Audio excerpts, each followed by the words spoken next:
Welcome to the Casting Across Fly Fishing Podcast. I'm Matthew of castingacross.com, where I explore the quarry and culture of fly fishing. So this is episode 251, and it's being sandwiched in between two kind of unusual podcasts in the sense that last week I had guests on, and next week I'm going to be doing a super late introduction. And I'll talk more about what that looks like next week. You'll actually see what it is next week. But today we're back to our normal schedule, and that means a time for me to interact with listener questions and reader feedback. So 3 great bits of information that I get to talk about today, and they come from a diverse range of sources, and actually probably the most diverse range of sources I've ever had. One is a Facebook comment.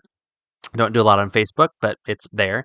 A YouTube comment. Don't do a lot on YouTube, although this particular video is closing in on 10,000 views, which for someone who doesn't do a whole lot of YouTubing, that's pretty decent. And then third one is a face-to-face interaction. I'm not sure I'll deal with them in that order, but those are the 3 places that I am interacting with questions, comments, and just conversations. As always, if you have any questions, comments, or an accusation, which actually one of these is a legitimate accusation, so that's kind of exciting, then always reach out. Matthew at castingacross.com. Matthew at castingacross.com. I always say this, but even if your question, your comment, your statement, whatever it might be, doesn't make it onto this podcast, every 10 episodes I do something like this, then I'll still get back to you in one way, shape, or form. So without further ado, let's dive in with the first question that was posed on YouTube. So I had a video that came out 3 years ago called How to Choose a Wading Boot for Fly Fishing. How to choose a wading boot for fly fishing. If you want to see my YouTube channel, you want to see me and the various stages my facial hair takes over the course of the year, you can go to YouTube and just put in Casting Across. I am the first one that pops up. There's not a lot of videos, but this one has gotten a lot of traction, no pun intended, because it has to do with choosing a wading boot, particularly the heavy-duty wading boots, kind of the lightweight wading boots, and then shoes. And I walk through kind of the pros and cons of each choice, and it's hopefully been very helpful to all the folks that have watched it. But recently, I received a question on it, and it's from Dave. At least his handle is Dave some stuff after that. And he says, I definitely need the Corker style, which in this video is like a really heavy-duty boot that I talked about. I think the Dark Horse is the boot that I reviewed in this video, or I use as an example. It says, I definitely need the Corker style, but I have a really wide foot, 5 or 6E. That is a really wide foot, Dave. Do you know a brand that makes a wide wading boot? Okay, so it's a great question, and my quick response to him is, I don't have a wide foot, so I've never really investigated. But then I did some investigating. And there are not any brands that pop up right away that offer the same kind of diversity of widths that you would find if you were to go to a shoe store and go to the New Balance aisle, for example, and look for a running shoe and find different widths in that. So you're not going to have, your size 10 and then your multiplicity of widths. Usually what you find, and this is something that you're not going to really know until you go and try it for yourself, is that some boots are cut differently than others.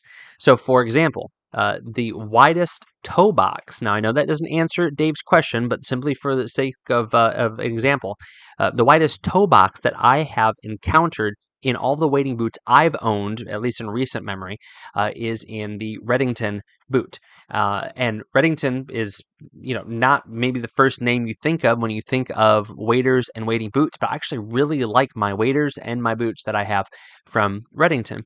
And when their newest series of boots and waders was being designed, this was probably 4 or 5 years ago, a couple years before the pandemic, actually sat down and talked with one of the folks that designed these boots, and they talked about how they designed the footbed and the structure of this boot to mimic their favorite hiking shoes, which gave them a lot of room across their forefoot and their toes, because as you step, your toes spread out, and that actually helps with stability and comfort over the course of the day.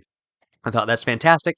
And I picked up a pair of the lightweight wading boots that they have, the benchmark boots actually, from that series. So what I don't do, and maybe I should do this, is I don't go on try out all the different the wading boots that come out. So if I go to a fly fishing show or I go to a fly shop, I will pick up rods. I will, wiggle rods around. I will take reels. I'll spin them. I might pop them apart, look at the guts.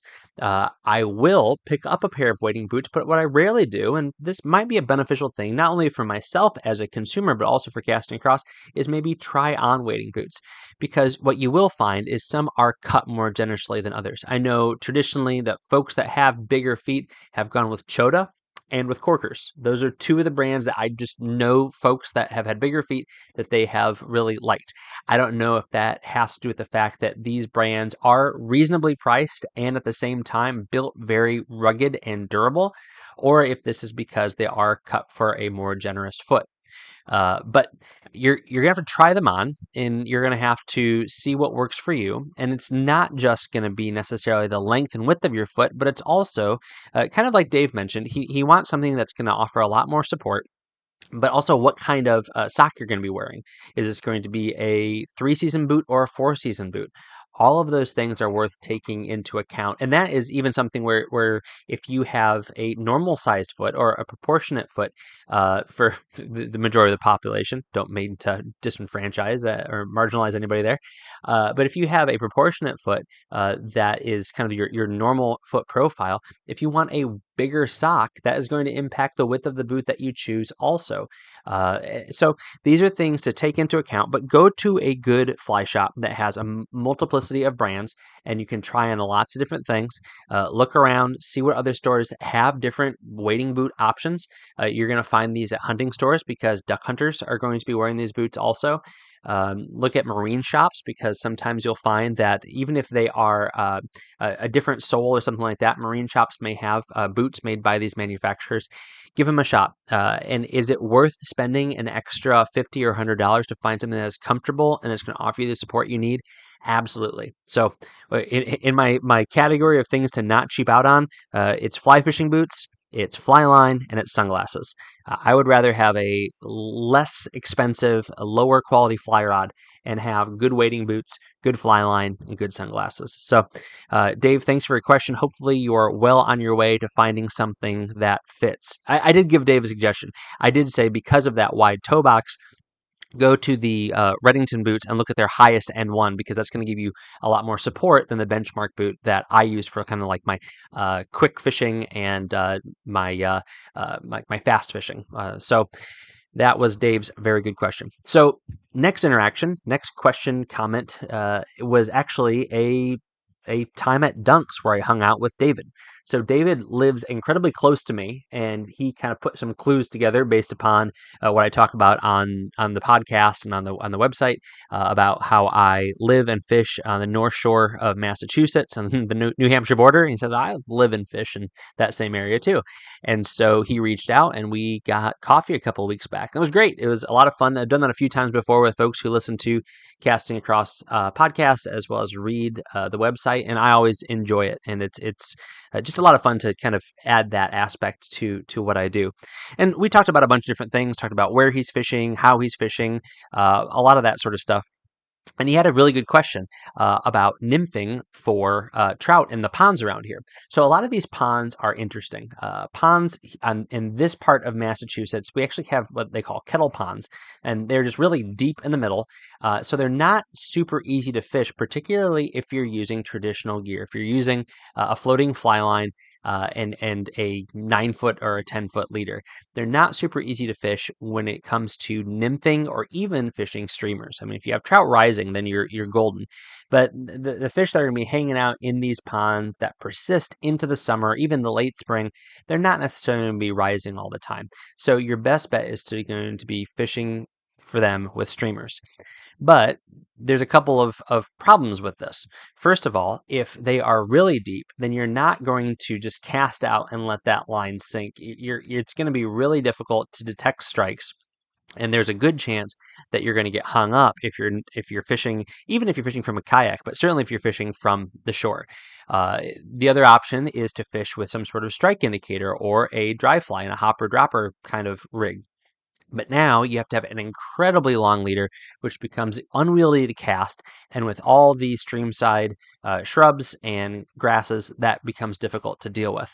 So, what we talked through is a really good approach for fishing these deeper ponds, or even just a moderately, maybe like even a 6 or 8 foot depth shoreline where you have trout that are cruising, where you want to fish nymphs. And it takes a few different steps. And this is kind of the formula that we arrived at as kind of being my favorite and something that David wanted to give a shot. It's using a poly leader. So that's that 4 to 6 foot sink tip section that you attach by a loop to loop system on the front of your floating fly line. So you're using your normal 5 weight, your normal 6 weight.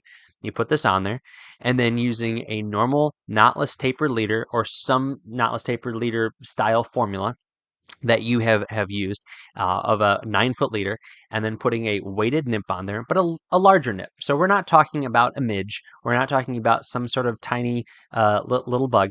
We're talking about a weighted nymph of decent size. So think like a tungsten pheasant tail, or even something that looks like a hellgrammite. So you can use a woolly bugger, but you're really fishing as a nymph, because what you're doing is you're casting out, you're allowing that sink tip to get you down to where you are at a good depth. And the nice thing about being in this part of Massachusetts is that there's plenty of resources. The same is true across the border in New Hampshire. The same is true in a lot of places I've fished in Virginia and Pennsylvania, where there's maps that show what you're dealing with. So although you can't call up the state or the Commonwealth and say, hey, I got hung up and I lost my leader because your map said it was 8 feet, but it was really only 5 feet, and there was a tree there and I lost my map, or I lost my leader. You do get a kind of a good idea of what's below if you can't see down into the tannin stained water. So casting down, just using experience and trial and error, figuring out how long it takes your poly leader to drag your leader and your fly down to that depth, and then slow strips. And the slow strips need to be at a pace that's not too fast. It's going to jerk that fly out from in front of the face of that fish. But what it'll also do is it'll keep that poly leader kind of dragging at that same depth, so that that fly is moving consistently across the water column where you identified that fish are going to be. What that does is a few things. One is it's going to keep you from getting hung up. Secondly, it keeps you active.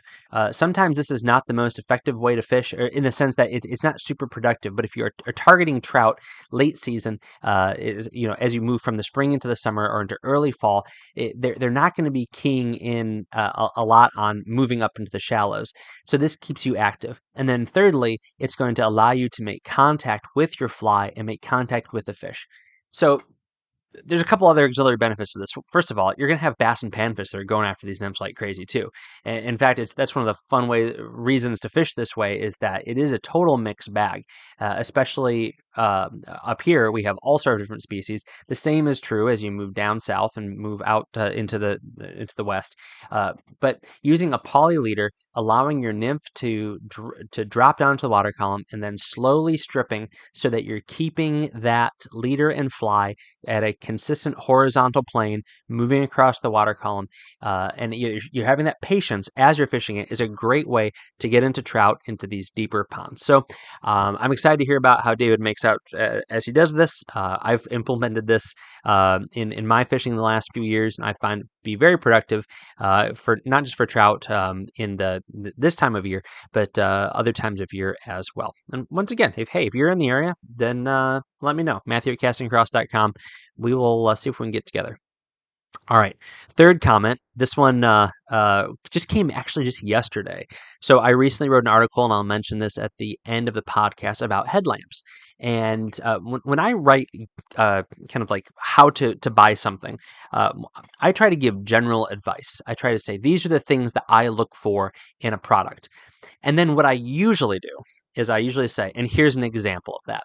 I had an example of a headlamp that I was going to share, and I ended up not doing it because it was on sale, and it kind of changed the price point. But then I thought, you know what, I should have put that in there. And somebody basically called me out on that.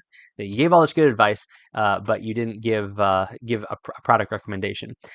Here's what Gary says. Gary says, always enjoy your articles, but that one was pretty useless without the suggested headlamp included. Ouch. Useless. Anyway, I get it. And it was an accident. I should have had it on there. I had the link all ready to go. I didn't put it in. I had a link to a black diamond headlamp that is great because it checks all the boxes of the kind of the requirements that I think a good fishing headlamp should have. And I just neglected to put it in there because I was messing with some of the price options and things like that. So Gary called me out on that, and I put it in there. So real quick, and I've no problem with that. I have thick skin, and I'm able to take criticism, and I usually do add recommendations. So real quick, there are two things I want to mention as it relates to this issue. First one is Black Diamond makes phenomenal headlamps. Actually have their higher end one coming in the mail sometime in the next week that I have for hunting purposes. I'll use it for anything and everything. I'll use it for car repair, and I'll use it for fly fishing, and I'll use it for camping, and I'll use it for when the power goes out. But it's primarily going to be my early morning hunting light. And the things that I talk about in the article are something that you should go there and check out. They're the four things that I think are worth considering as you try on a headlamp. And a headlamp is a great thing when it comes for safety as well as for function when you are out on the water.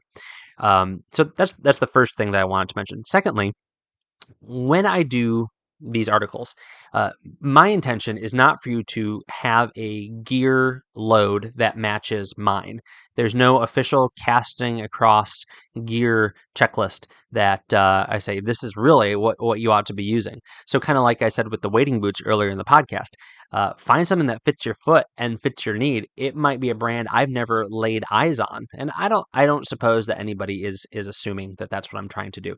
But what I have tried to do over the last 8 years of casting across is share from my experience as a consumer and as my experience in the fly fishing world, selling this stuff and writing about this stuff, kind of some of the things that I find are the most essential aspects of a particular piece of gear based on normal usage.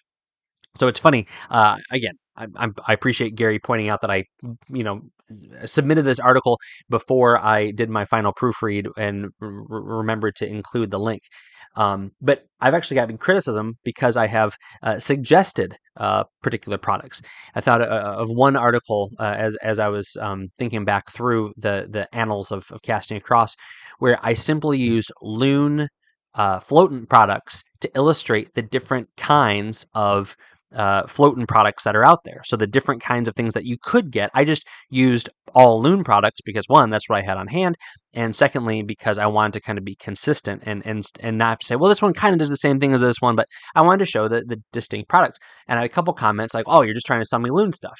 It's like, well, I do use it. It's worth using, and it is what I'm showing, but I'm showing the different types of it. So I'm not saying it's like a no-win situation, but it kind of is a no-win situation. But know this. If I show you something, or I talk about something, or I write about something, I think it's legitimately worth you considering. But my greater concern, my greater purpose on casting across is that you will take that information, you will filter it through your budget, first and foremost. Secondly, your fly fishing. And third, the way you do fly fishing, and that you will then kind of synthesize all of that information and make an educated decision. If you happen to land where I land, fantastic. If you happen to do something completely different, if to a brand that is antagonistic towards the brand that I suggested, then that's fine by me also. But I just wanted to mention that because Gary's comment was a good comment. It corrected an editing error that I made, but it also got me thinking about how I do these gear recommendations and gear reviews and how that comes across. All right, 3 fantastic bits of feedback that I got to interact with this week, and I always enjoy it. So once again, Matthew at castingacross.com. Love to hear your questions, your comments, and even your accusations. I genuinely do want to hear them. this week on castingacross.com. The first article was called Disaster and Action on Beaver Creek. So this was an unfortunate situation that popped on to, well, everyone's radar earlier this month. Beaver Creek is a spring creek that flows just to the east of Hagerstown, Maryland, which is about an hour and a half west of DC. And this was a creek that I hadn't fished for years and years and years. I drove over it, I drove past it to get to some of Pennsylvania's spring creeks when I was living in Virginia. But then I finally started fishing Beaver Creek back in 2016. Fished it a handful of times. Had a lot of nice days there. Beautiful meadows and wooded areas, and then just, of course, all the cool things that come from it being a spring creek. Lots of brown trout and some rainbow trout as well. But they had a fish kill. As of the publishing of this podcast, I don't think they've identified precisely the point source of the pollution, but there is a quarry up in the headwaters. There are a number of agricultural sites, large farms, and they've had significant rainfall. So there could be any sort of silt or pollution or anything like that that would normally be in those sites, normally be contained, that could have been washed into the stream. And interestingly enough, it really only affected the brown trout. It did a real number on the brown trout. So it seems like the rainbows have kind of been unscathed, and the state's planning on continuing to stock rainbows. But the point of this is, one, to just point out this is unfortunate and this happens. And this happens. This happened before on some very, very famous spring creeks and very famous rivers, and they have bounced back. It's taken time. It's not been fun. It's not been something that is worth just saying, it happens. But one of the interesting things is that the Maryland, I think it's Department of Fisheries, Department of Natural Resources, whatever it might be for Maryland, they are immediately proposing a moratorium, a no more keeping of brown trout anywhere on the stream. So there was a section of stream, and there is still, that is a catch and release fly fishing only.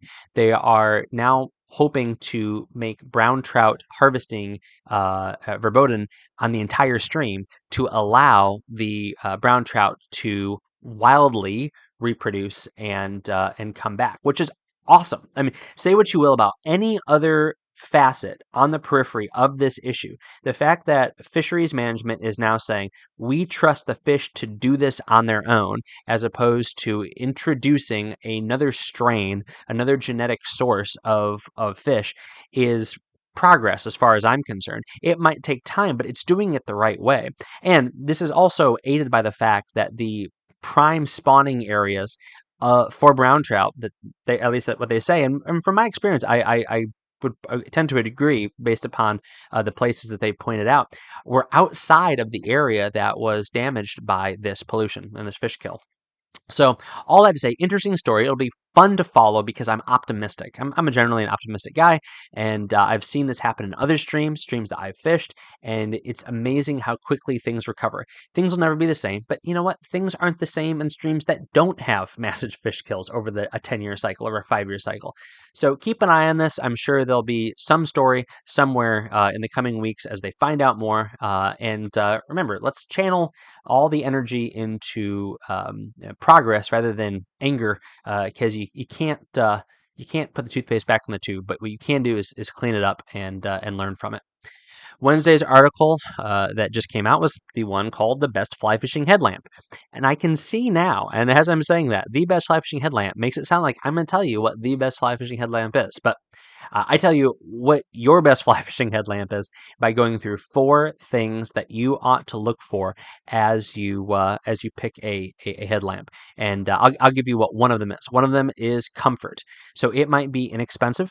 It might have a very bright light. It might have a really long battery life. But if you don't want to wear this thing on your head, or this thing moves around as you walk or as you wade, you're not going to want to wear it. So one of the things I talk about, the first thing actually, is that you want to wear it and you want to be comfortable as you wear it, whether you are wearing it on your hair or forehead or you're wearing it on a hat. You want to make sure that you have something that you're going to want to wear and keep on your head. This week's recommendation on the podcast is Fly Fishing Maine, Local Experts on the State's Best Waters by Bob Mallard. I've reviewed a few of Mallard's books on the podcast, on the website before. He lives and fishes in Maine. He is a champion of wild trout, native trout, particularly brook trout.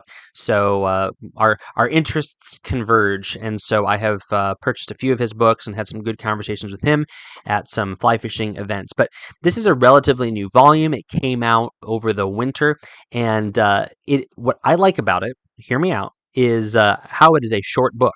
It is a relatively short book. It's 230 pages. Now, you could write 230 pages on fishing certain counties in Maine. But the great thing about this book is it is not overwhelming. This is a book you could read. I mean, 230 pages, it's a guidebook you could read. Also, this guidebook, the style of this guidebook put out by Stackpole is one of my favorites in recent memory. I've got a few in this series. And I think I have another one that's actually coming in the mail in the next couple of days. But if you are planning on fishing Maine, if you already fish Maine, if you think you're an expert at fishing Maine, that this is an essential book to have on your bookshelf. Again, it's short, but it's got color photography. It's got up-to-date information, which for a state like Maine, as kind of backcountry as a lot of it is, there's been a lot of changes and regulations over the last 5 or 10 years. So if you have a guidebook from Maine from the early 2000s, then you're going to want an update. And this one will absolutely do the trick. So I'll put a link to Fly Fishing Maine, Local Experts in the State's Best Waters from Bob Mallard on this podcast show notes over at castingacross.com. Thanks for listening to the Casting Across Fly Fishing Podcast. Please subscribe to your favorite podcast app and rate the podcast in iTunes. Then head over to castingacross.com for 3 posts a week on the people, places, and things that go into the pursuit of fish.